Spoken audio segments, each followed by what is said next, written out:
Hi there, it's V with Crafting Daily Dose, and today I've got an alternative for you from the October 2021 paper pumpkin called Peaceful Christmas. The kit includes these beautiful pre-printed card bases, and I've used part of one to create this rain shaker card, or in our case, it's a snow shaker card. When you tilt it, the beads cascade down to represent snow falling, and it's really fun to play with. Let's take another look.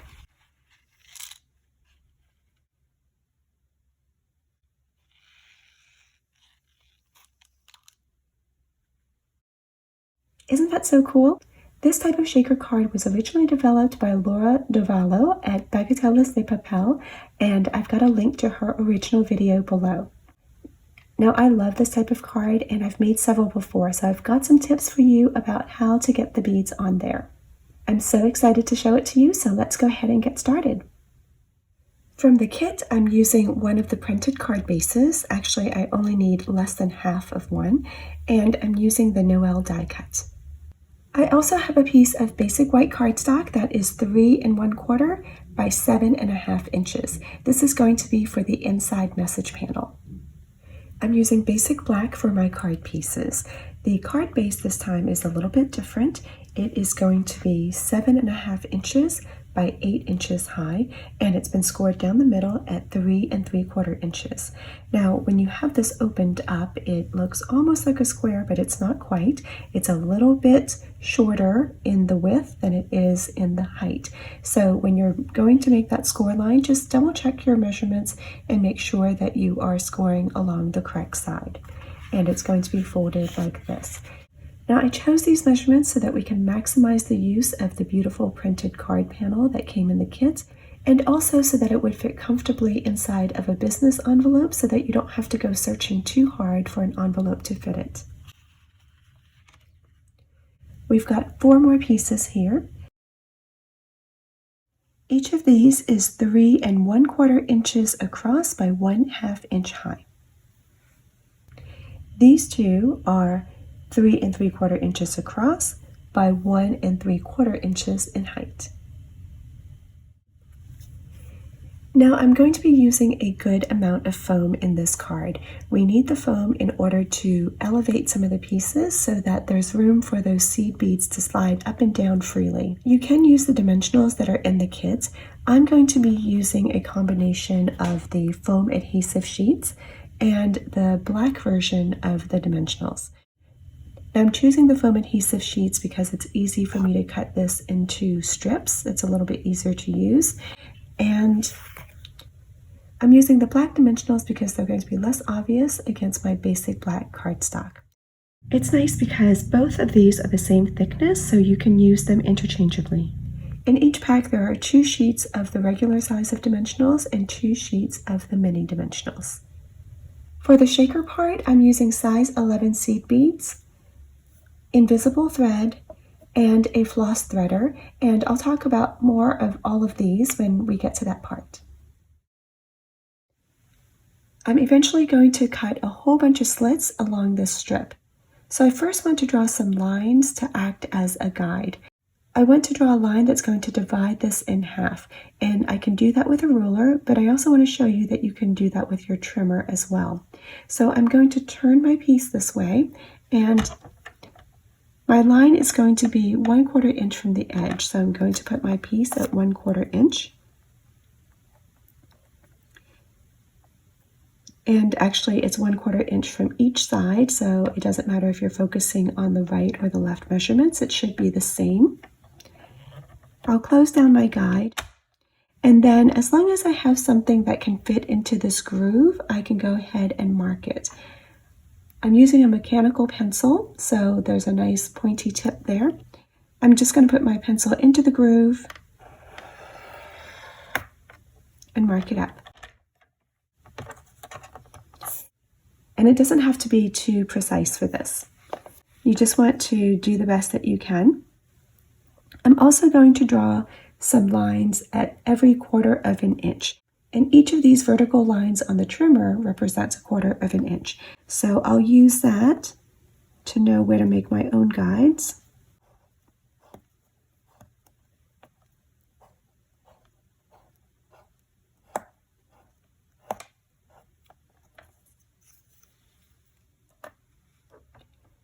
I think you can see that when the light catches it.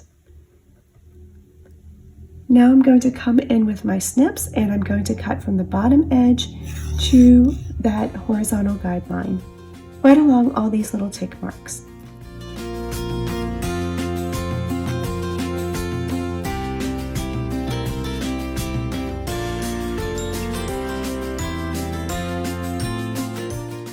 Now don't forget, you have 2 of these to do and they're both done the same way.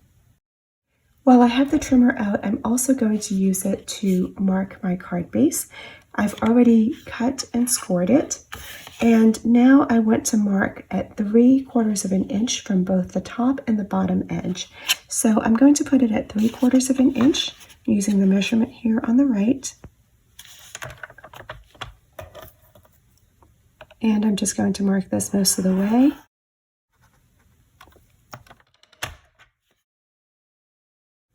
I think you can see that if the light catches it. Now that's the top edge. Now I'm going to turn it around and I want to do the bottom edge as well.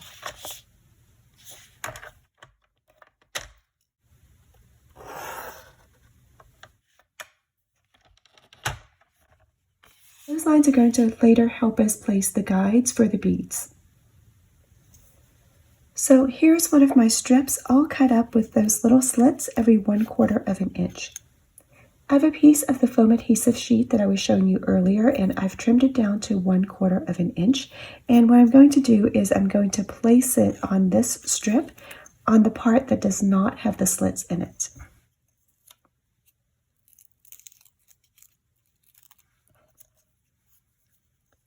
So I'm going to place this down.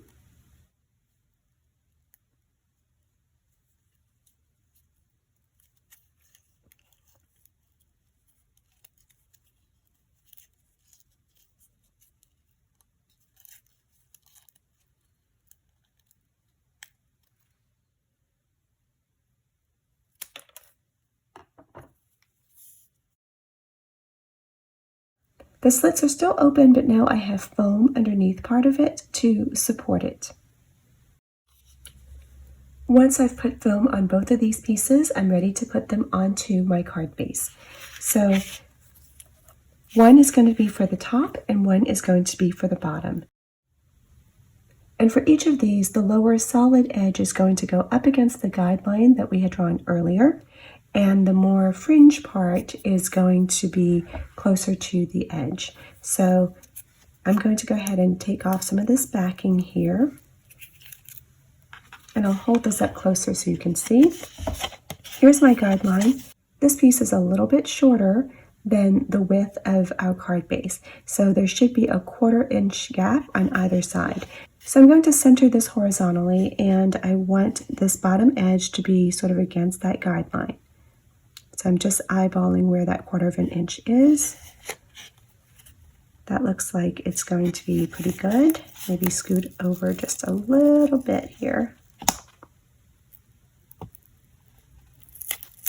Okay, once I'm happy with that, I'll gradually remove the rest of the backing and just making sure that that lines up pretty nicely. So the solid edge is up against the line that we had drawn earlier, and all the slits are up towards the top. Now I'm going to turn it over. So now this is the bottom of my card, but it's really the same on both sides, so it doesn't quite matter at this point. I'm going to go ahead and do the same thing. I want to line this solid edge up against the line, and I want the fringe part to be towards the edge. So it's going to look like this. And again, I'm centering it horizontally.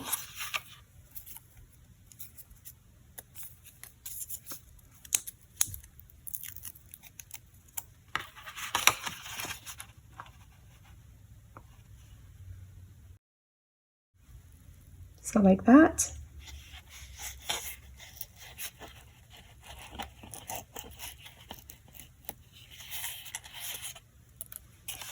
Okay, now both of those are in place. Here's the part of the card base from the kit that I'm going to be using. It started out as the full card base. I cut it in half, From that half, I selected a section, this one here, and trimmed it down to 3 3/4 inches in width. So now my piece is the same width as my card base, and I'll go ahead and adhere that down.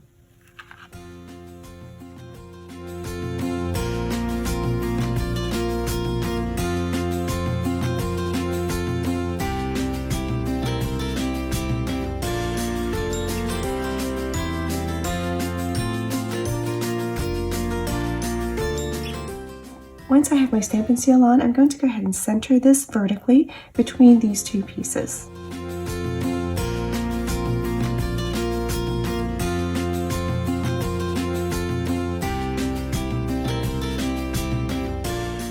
We're ready to go ahead and put the beads on, so that's the part that I'll show you next. The shaker element consists of seed beads and invisible thread. Now, I've dabbled in a lot of things, so these came from my craft stash. It's not the original packaging, and I don't have the exact specifications anymore, but I'll link to something very similar. The seed beads are a size 11. They're glass, and they're mostly clear, but sometimes in the light they look a little bit silvery, which is why I thought that they would go well with this card. Now you're going to need to get the beads onto the thread. And here's the tool that I think is the best for doing that. This is a floss threader, and there may be other brands, but basically this is meant to be used if you have braces or just very tight spacing in between your teeth. One end is thin but stiff, so it can poke through thin spaces. And then on the other end is this loop. It's basically like a giant eye for a needle, and we're going to put that to good use. Now, it's not going to be very easy for you to see clear beads and invisible thread, so I'll demonstrate with something else first. Here I've got some pink beads and some blue thread, and I'm going to start putting some of these on. I'm basically getting the end into that hole and scooping it up. Now I can let the bead drop into my hand and hang on to it while I get another one. Or I could even just let it drop all the way down to this loop. That big loop is basically going to hold it in place.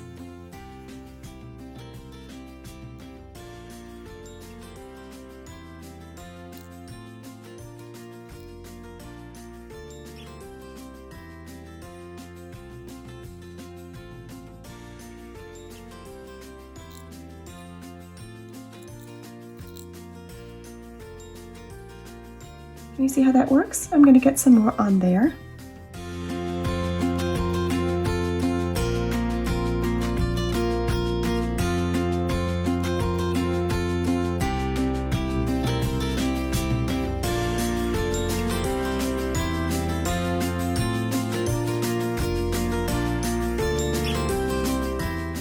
There, that's about a dozen of them.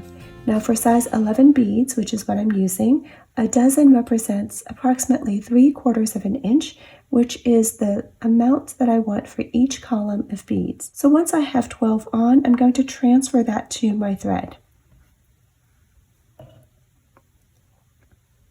I take a generous amount of the thread,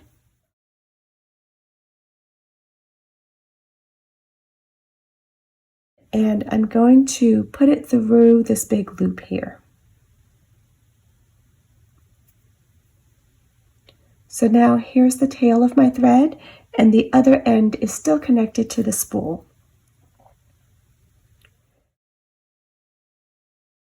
Once I have a nice long tail, I'm going to take my beads and I'm just going to push them along that loop. See how that loop starts to close up? Eventually, when they get to the end, they're going to transfer off of the loop and onto my thread.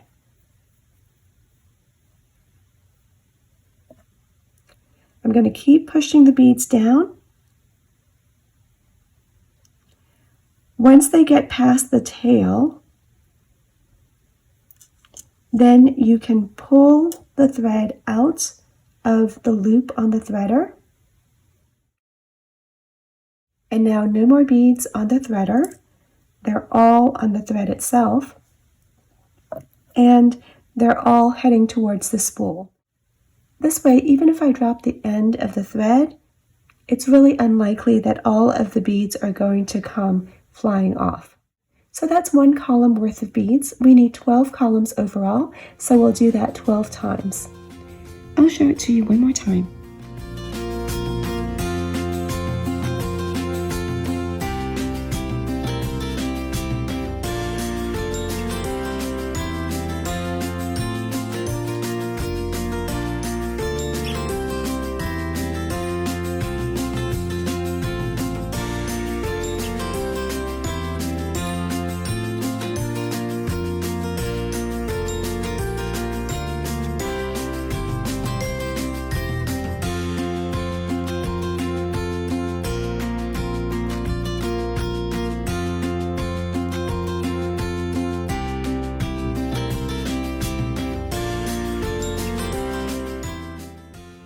Here's another 12. I'm going to put the thread through again and create a decent sized tail. If the tail is too short, it may pop out while I'm doing all of this, and then my beads are going to go everywhere. So better to have a longer tail. Go ahead and now push and transfer all those beads onto your thread. Pull the thread out, and you're good to go again. If you lose track of where you are, don't worry about it. You can measure your beads to see how much you've got so far. Once you get to 9 inches, you can stop. If you accidentally put too many beads on, it's not a big deal. You'll just dump off the excess at the end. If you put too few on, you can always add more at the end. So don't stress about it, it's going to work out. All right, now I have my actual beads strung onto the thread. And if you're curious, it took me probably about 20 minutes or so to get the approximately 144 beads on. Now, I was interrupted in the middle, so I may have lost count a little bit, but don't worry. Remember, we can adjust that at the end. So what I'm going to be doing is basically weaving that thread in and out through these slits that we have created. And for the first one, I'm going to actually go through a few of them just as a way to kind of secure it. So I'm holding my thread here. I'm going to put it into this first slit on the left.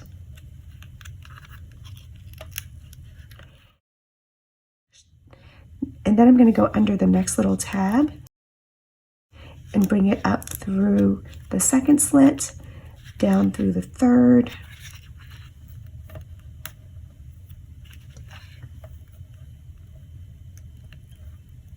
and then one more.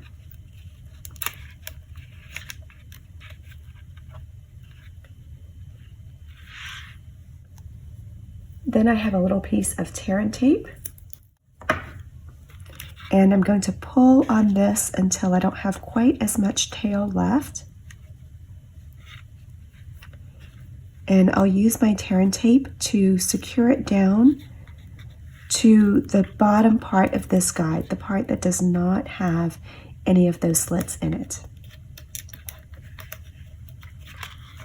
So it looks like this. Now that's pretty secure, even if I purposely yank on it, so I feel pretty confident about that.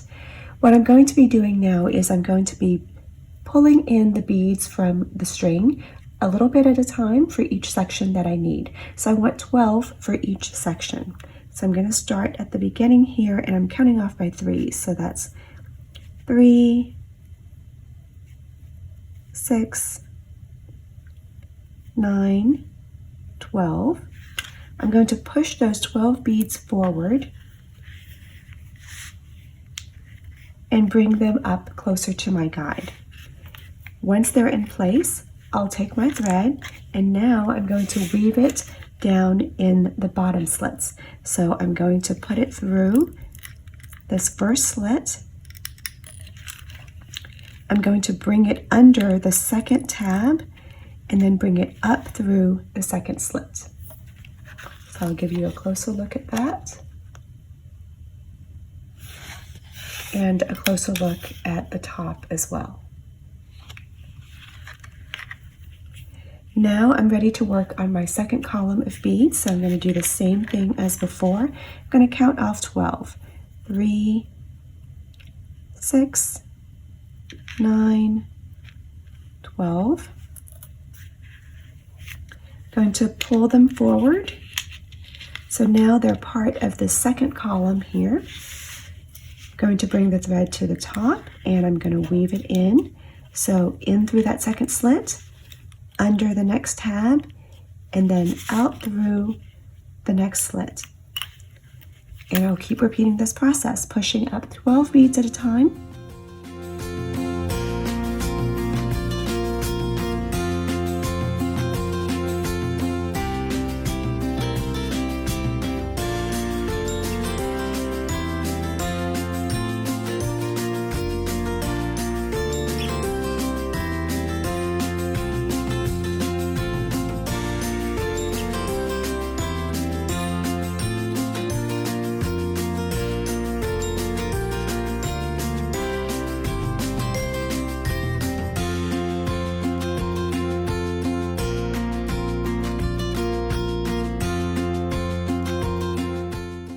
Okay, you can see that I've got plenty left over because I had lost track. But I'm just going to cut this off and then I'll dump this out. I just want to show you what this looks like. You can see that the beads slide easily back and forth. And we're going to put additional foam over this so that these little guys won't get stuck up there like they do now when there's nothing covering them. You want the tension on these strings to be fairly taut so that there's no slack in them, so you can hopefully see that these are all lying pretty straight.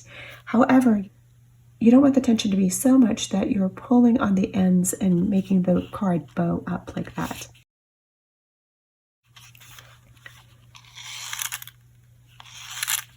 So that looks good.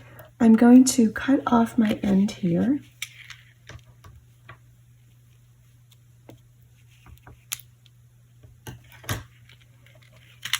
And I have one last chance to pull on this to adjust the tension if I need to tighten anything up, or I can pull on the individual strings to loosen the tension if something is too taut. Once I've cut off my end, any remaining beads that I have can be dumped back into my container, or if I didn't have quite enough beads, I would cut my end much longer and use that same process to thread on some more on this end. But since I have the amount that I need, I'm just going to go ahead and weave this end in just like we did at the beginning. So I'm going to put it back over here on itself.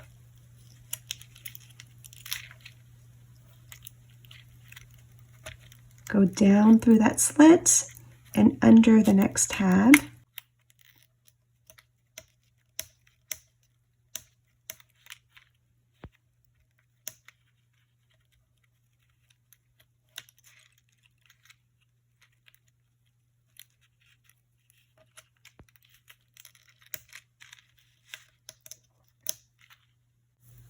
And when that looks good,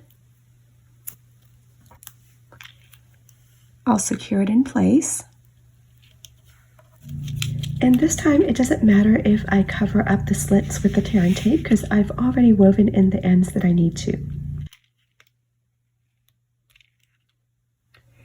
Now I'm going to use some of the black dimensionals and put a layer underneath these slits down here, and then also some along the sides.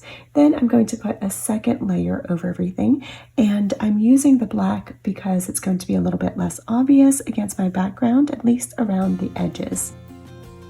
But if you don't have the black, certainly the white works as well. So I'm taking this and I'm basically wedging it underneath these slits. I'm putting some dimensionals up here on the sides.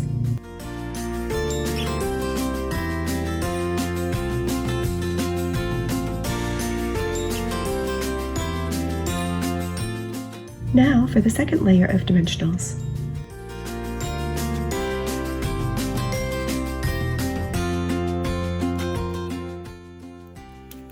This part up here is going to be pretty hidden, so I'm just going to use some of that foam adhesive sheet so I can make it simpler with a single piece. I'm filling in the last gaps with some mini dimensionals.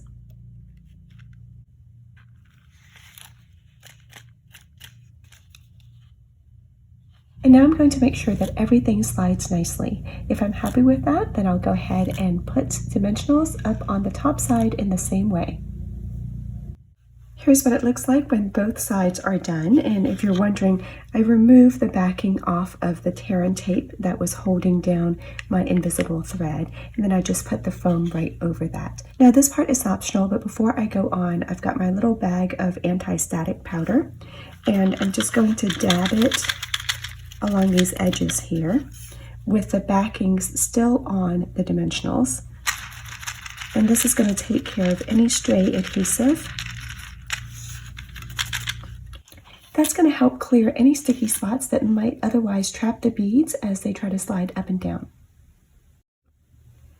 This top panel for the front of the card is going to have the die cut word Noel on it, and then I'm going to use clear Versamark ink to stamp some snowflakes all the way around it. That's going to allow me to do some heat embossing with my silver embossing powder. But before I do that, I'm going to prepare it with some anti-static powder.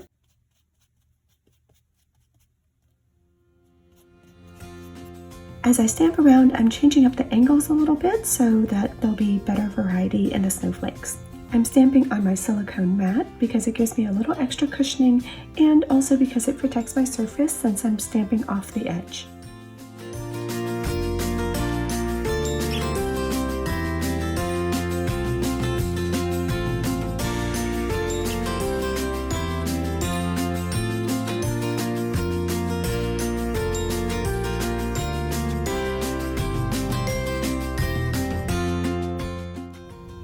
This bottom panel is going to have the peaceful Christmas sentiment and then the snowflakes again.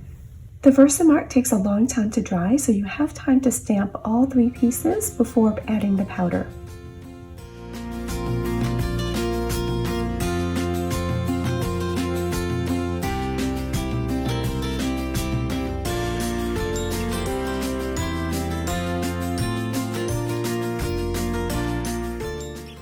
On the inside panel, I'll have the trees at the bottom and snowflakes at the top.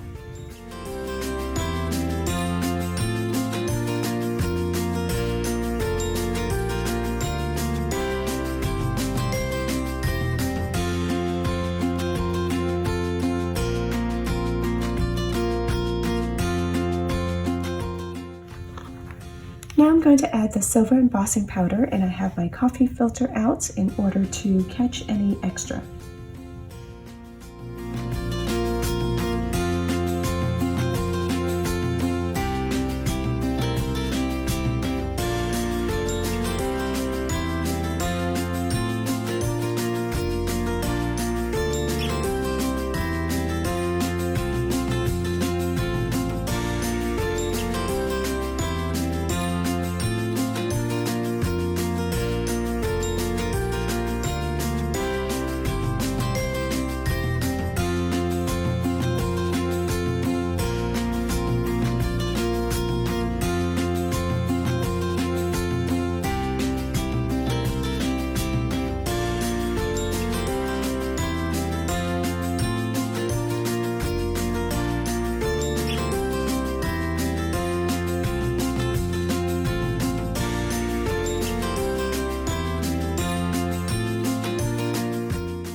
I'm tapping off the excess, and I'm going to use a clean, dry paintbrush to brush away anything that I don't want.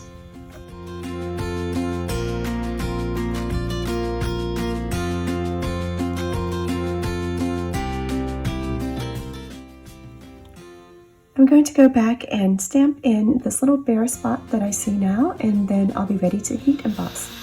When I go to emboss, I'm going to preheat my heat tool up for several seconds, and then I'll start by applying the heat to the bottom of the paper. That way there are going to be fewer flyaways, But really, for a design like this, if you get some stray embossing powder here or there, it really won't matter. It's just going to help add to the sparkle.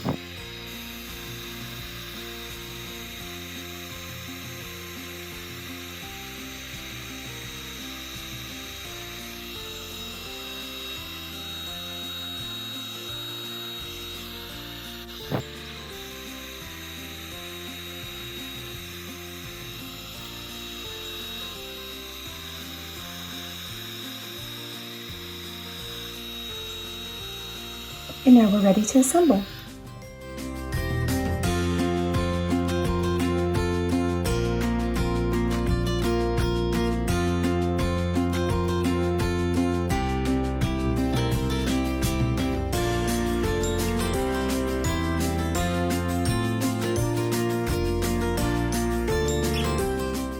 I'm using the Take Your Pick tool to gently press down on the die cut and to scrape away any excess glue.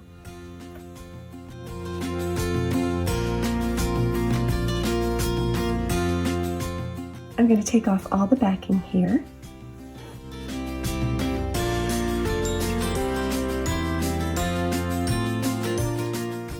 And the panel is going to go on top of the foam adhesive. One trick that you can use for alignment is to bring in a box. You can use your paper pumpkin box if it's in good condition and didn't get squished in the mail, because you want those corners to be square.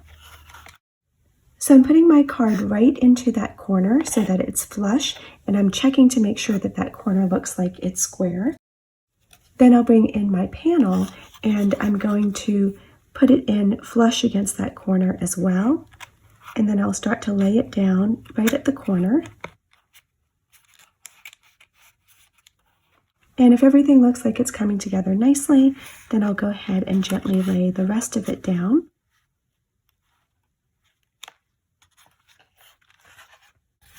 And then your panel is all set in and everything is square and flush.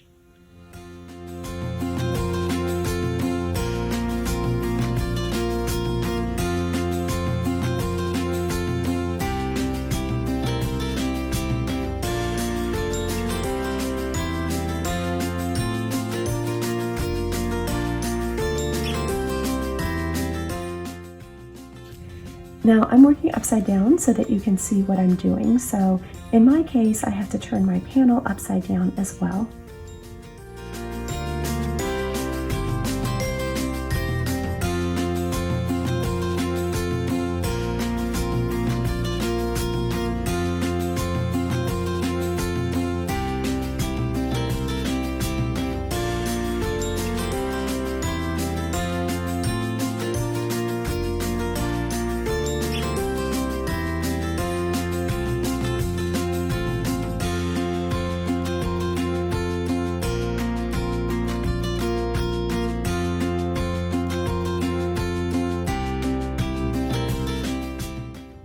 So there's our finished card. It's got lots and lots of shine, both on the inside as well as the outside, and it's really fun to play with.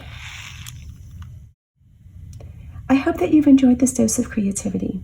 If you make this project, I would love to hear about it. And if you're interested in Paper Pumpkin and don't yet have a Stampin' Up! Demonstrator, you can find out how to subscribe with me in the description box below.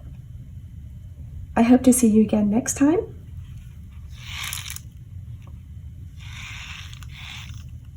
Till then, have a great day.